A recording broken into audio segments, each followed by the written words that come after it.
ఏడాదిలోనే 2 లక్షల ఉద్యోగాలు విడుదల చేయాలని చెప్పేసి డిమాండ్ చేస్తూ ఆ రోజు నేను ఆమరణ నిరాహార దీక్షకు కూర్చోవడం జరిగింది.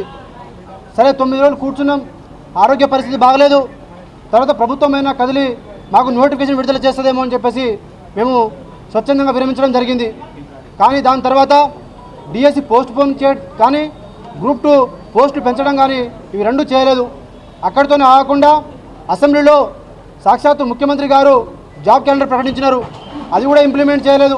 దాని తర్వాత ఎస్సీ వర్గీకరణ అన్నారు, అది కూడా ఆ వర్గీకరణ అయిన తర్వాత కూడా మాకు నోటిఫికేషన్ విడుదల చేయలేదు. మరి టీజీపీఎస్సీ చైర్మన్ ద్వారా మేము మొదటి వారంలోనే మీకు నోటిఫికేషన్ విడుదల చేస్తామని చెప్పేసి ఆ మాట కూడా చెప్పడం జరిగింది. అక్కడ కూడా వీరు మాట నిలబెట్టుకోలేదు. దీనికి నిరసనగా మేము ర్యాలీలు, ధర్నాలు, ముట్టడిలు, నిరసన కార్యక్రమాలు, ఇంద్రపార్క్ దగ్గర ధర్నాలు కూడా, మహాధర్నాలు కూడా మేము చేయడం జరిగింది. అయినా కూడా ప్రభుత్వం కొంచెం కూడా కనికరించకుండా మా మీద అక్రమ కేసులు బనాయిస్తూ అడిగిన వాళ్ళని కొడుతూ ముఖ్యంగా మా యొక్క శక్తిని మమ్మల్ని హేళనగా చేస్తూ మమ్మల్ని పెయిడ్ ఆర్టిస్టులను ఆ పార్టీ అనో ఈ పార్టీ అని చెప్పేసి మమ్మల్ని ఒక ముద్ర వేయడం.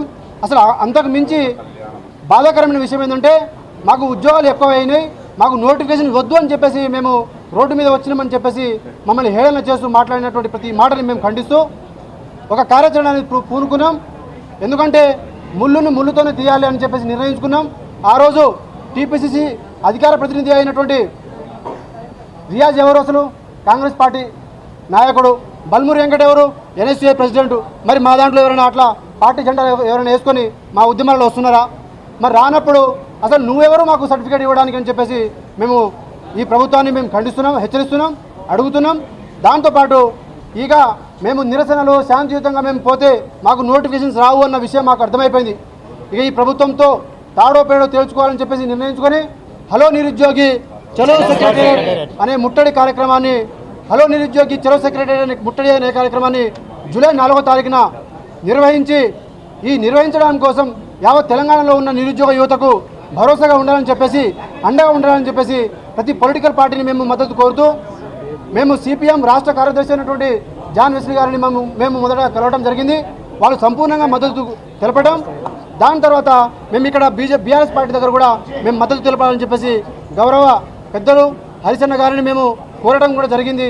వాళ్ళు మాకు సంపూర్ణంగా మద్దతు ఇచ్చినందుకు యావత్ తెలంగాణ నిరుద్యోగ యువత కూడా మీకు రుణపడి ఉంటుందని చెప్పేసి, అలాగే రేపటి నుంచి మిగతా పార్టీల కూడా మాకు ఎవరు మద్దతు ఇచ్చినా మేము అందరూ మద్దతు తీసుకుని మాకు రావాల్సినటువంటి చివరి నోటిఫికేషన్ వరకు ఈ ప్రభుత్వాన్ని గుడ్డలు ఊడదీసి కొట్టే వరకు కూడా మేము పోతాం. మేము సాధించుకునేంత వరకు ఈ ప్రభుత్వాన్ని మాత్రం విడిచిపెట్టే ప్రసక్తే లేదు. హలో నిరుద్యోగి, హలో నిరుద్యోగి, హలో నిరుద్యోగి.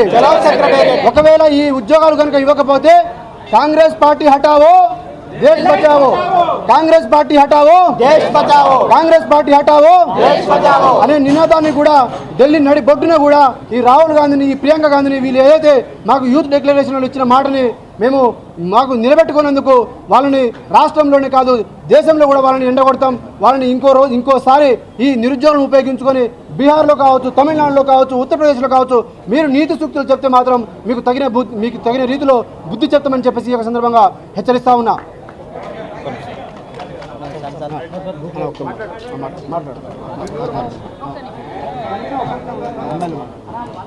మిత్రులారా, మనందరికీ తెలిసిన విషయమే హ్యాండ్ పార్టీ ఈరోజు నిరుద్యోగులకి హ్యాండ్ ఇచ్చిన కారణాన మనం ఈరోజు బీఆర్ఎస్ భవన్ తట్టి హరీష్ రావు గారి మద్దతు కోరడం జరిగింది.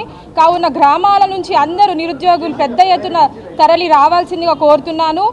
తప్పు హామీలు ఇచ్చి వాళ్ళే అంత ధైర్యంగా తిరుగుతున్నప్పుడు అంత నీతి నిజాయితీగా ఎన్నో సాక్రిఫైసెస్ చేసి కేవలం పుస్తకాలకే మన జీవితాన్ని అంకితం చేసుకున్న మనమెంత ధైర్యంగా ఉండాలి. కావున ప్రతి ఒక్క నిరుద్యోగి సెక్రటేరియట్ ముట్టడికి ఖచ్చితంగా రావాల్సిందిగా నేను కోరుతున్నాను.